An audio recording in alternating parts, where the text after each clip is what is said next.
Assalamualaikum warahmatullahi wabarakatuh. Alhamdulillahirabbil alamin. Kembali kita bersyukur pada Allah Subhanahu wa taala atas segala limpahan rahmat dan karunia-Nya. Allahumma shalli ala sayyidina Muhammad wa ala ali sayyidina Muhammad. Rabbana zidna ilman warzuqna fahma. Apa kabarnya semua?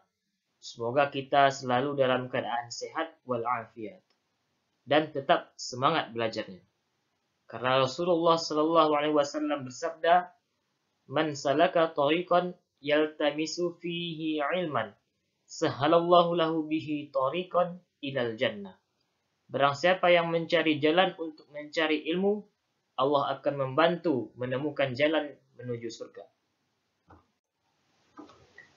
Ya, sebelumnya kita telah mempelajari materi kajian Quran Surah Al-Baqarah ayat 83 dan hadis tentang menyebarkan kebaikan melalui ihsan. Hari ini kita akan mempelajari materi tentang iman kepada hari akhir. Nah, apa hubungan materi menyebarkan kebaikan melalui ihsan dengan materi iman kepada hari akhir? Kita sebagai muslim yang sejati harus senantiasa berbuat ihsan karena kita percaya bahwa dunia ini tidaklah selamanya, pasti akan berakhir. Hari akhir pasti datang dan itu adalah hari yang kekal. Oleh sebab itu, kita di dunia ini harus senantiasa berbuat ihsan. Baiklah, berikut kompetensi dasar dari materi iman kepada hari akhir. Yang pertama, meyakini terjadinya hari akhir. Jadi, setelah mempelajari materi ini, siswa diharapkan yakin dengan seyakin-yakinnya bahwa hari akhir benar-benar akan terjadi. Yang kedua, berperilaku jujur, tanggung jawab, dan adil sesuai dengan keimanan kepada hari akhir. Jadi setelah mempelajari materi iman kepada hari akhir ini, kompetensi sosial yang diharapkan untuk siswa adalah dapat berperilaku jujur, berperilaku tanggung jawab, dan berperilaku adil. Kemudian yang ketiga, menganalisis dan mengevaluasi makna iman kepada hari akhir. Serta yang keempat, menyajikan kaitan antara beriman kepada hari akhir dengan perilaku jujur, tanggung jawab, dan berbuat adil. Berikut peta konsep materi iman kepada hari akhir. Pada materi iman kepada hari akhir ini, yang pertama, kita akan mempelajari tentang pengertian hari akhir. Di sini, kita akan mempelajari tentang makna iman kepada hari akhir dan juga hari kiamat menurut teori Al-Quran serta menurut teori sains. Kemudian yang kedua, periode hari akhir. Di sini kita akan membahas hari akhir mulai dari Yaumul Ba'ats sampai kepada Yaumul Jaza. Kemudian yang ketiga, penghayatan kepada hari akhir. Di sini adalah perilaku-perilaku yang akan timbul pada diri kita di dalam kehidupan sehari-hari setelah kita beriman kepada hari akhir. Kemudian yang keempat, di sini kita juga akan mempelajari tentang hikmah beriman kepada hari akhir. Baik, sekarang kita akan membahas pengertian iman kepada hari akhir. Secara bahasa, hari akhir dapat diartikan sebagai Yaumul Qiyamah atau hari kiamat. Ada juga Yaumuddin, hari pembalasan, atau As-Sa'ah, yang berarti hari kiamat juga. Secara istilah, hari akhir adalah hari hancurnya alam semesta secara total dan berakhirnya semua kehidupan makhluk Allah Subhanahu wa taala. Jika ditambahkan dengan kata iman yang artinya percaya, berarti iman kepada hari akhir adalah percaya dengan sepenuh hati bahwa hari akhir itu ada dan pasti akan terjadi, serta adanya kehidupan kekal abadi di akhirat kelak. Hari akhir ini mempunyai tanda-tanda sebelum kedatangannya. Ada tanda-tanda kecil dan ada tanda-tanda besar. Tanda-tanda kecil datangnya hari akhir di antaranya adalah hamba sahaya wanita melahirkan anak majikannya. Kemudian ada juga sekelompok orang tidak beralas kaki lengkap, pengembala berlomba-lomba membangun gedung yang tinggi. Ada juga seperti hadis yang disebutkan oleh Nabi Muhammad SAW, tanda-tanda kecil kiamat adalah wafatnya Rasulullah SAW. Kemudian ada juga terjadinya banyak bencana di mana-mana. Dan ilmu agama diangkat dari muka bumi Allah ini. Kemudian hari akhir juga memiliki tanda-tanda besar.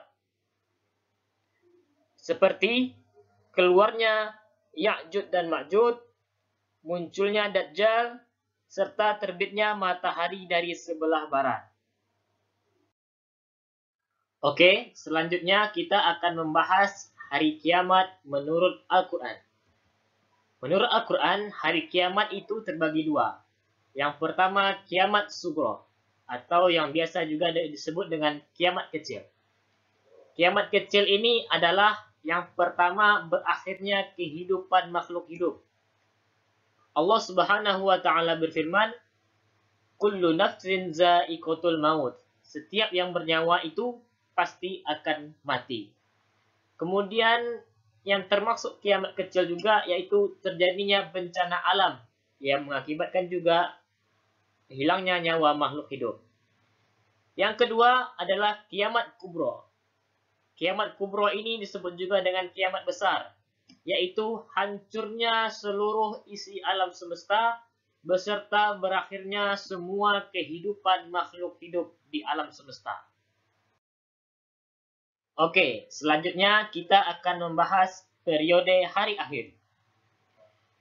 Periode hari akhir yang pertama yaitu Yaumul Ba'ats. Setelah umat manusia seluruhnya mati, maka nanti pada suatu hari mereka akan dibangkitkan, yang mana hari berbangkit dari kubur ini dinamakan dengan Yaumul Ba'ats. Setelah semua manusia bangkit dari alam kuburnya, maka manusia akan menuju ke suatu padang mahsyar yang amat luas. Ini dinamakan dengan Yaumul Hasyr. Kemudian, periode hari akhir yang ketiga adalah Yaumul Hisab dan Yaumul Mizan. Yaumul Hisab adalah hari di mana dihitungnya amal manusia, baik itu pahala maupun dosanya. Adapun Yaumul Mizan adalah hari di mana amal manusia berupa pahala dan dosa ditimbang. Jadi diketahui mana yang lebih banyak pahalanya maupun dosanya. Periode hari akhir yang keempat adalah As-Sirat. As-Sirat ini adalah jembatan yang membentang di antara dua tepi neraka menuju surga. Yang mana apabila amal kita banyak, maka kita akan mudah melewati As-Sirat ini. Selanjutnya, periode hari akhir yang kelima yaitu Yaumul Fasl dan Yaumul Jaza. Pada Yaumul Fasl ini, Allah Subhanahu wa taala akan memberikan keputusan bagi orang-orang beriman dan orang kafir di mana mereka akan ditempatkan. Kemudian pada Yaumul Jaza, orang-orang beriman akan mendapatkan surga serta orang-orang kafir akan mendapatkan neraka.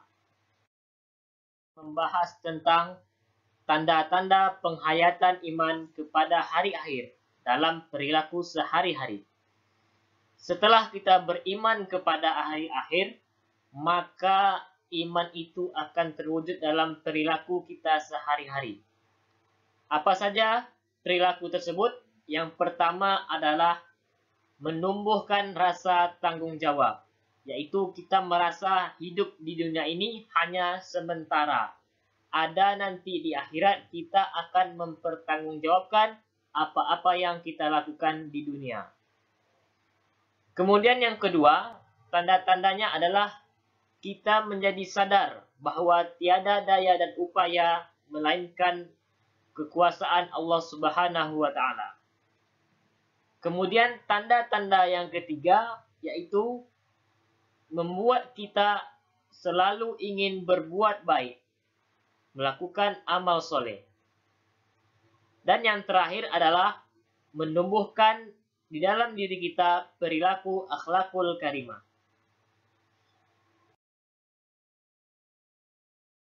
Kita akan mempelajari tentang hikmah beriman kepada hari akhir. Yang pertama, dengan beriman kepada hari akhir, manusia akan menjadi sadar bahwa tiada dan daya upaya melainkan hanya dari Allah Subhanahu wa taala. La haula wala quwwata illa billah. Kemudian hikmah yang kedua adalah membuat manusia menghindari perbuatan-perbuatan yang tidak baik. Hikmah yang ketiga adalah mengantarkan manusia untuk selalu melakukan amal soleh karena dia percaya bahwa suatu saat nanti amalnya itu akan dihisab dan dipertanggungjawabkan. Kemudian hikmah beriman kepada hari akhir yang keempat adalah menumbuhkan perilaku akhlakul karimah.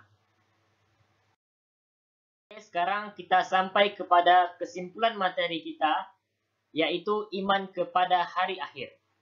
Yang pertama, iman kepada hari akhir merupakan hal yang wajib dipercayai oleh semua muslim.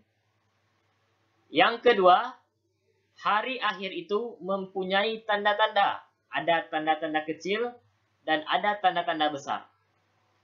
Kemudian yang ketiga, hari akhir itu memiliki periode. Mulai dari Yaumul Ba'ats sampai kepada Yaumul Jaza. Kemudian yang keempat, iman kepada hari akhir akan membuat kita menjadi lebih giat dalam beribadah. Ya, berikut tugas yang Bapak berikan untuk siswa semuanya. Ada 2 soal. Yang pertama, sebutkan tanda-tanda kiamat kecil yang sudah pernah Anda lihat atau Anda alami. Yang kedua, kenapa Anda yakin hari akhir itu pasti akan terjadi? Silakan dijawab dan dikumpulkan kepada Bapak. Baik, demikian materi kita pada kesempatan kali ini. Semoga apa-apa yang Bapak sampaikan bermanfaat bagi siswa semuanya. Syukran jazilan. Wassalamualaikum warahmatullahi wabarakatuh.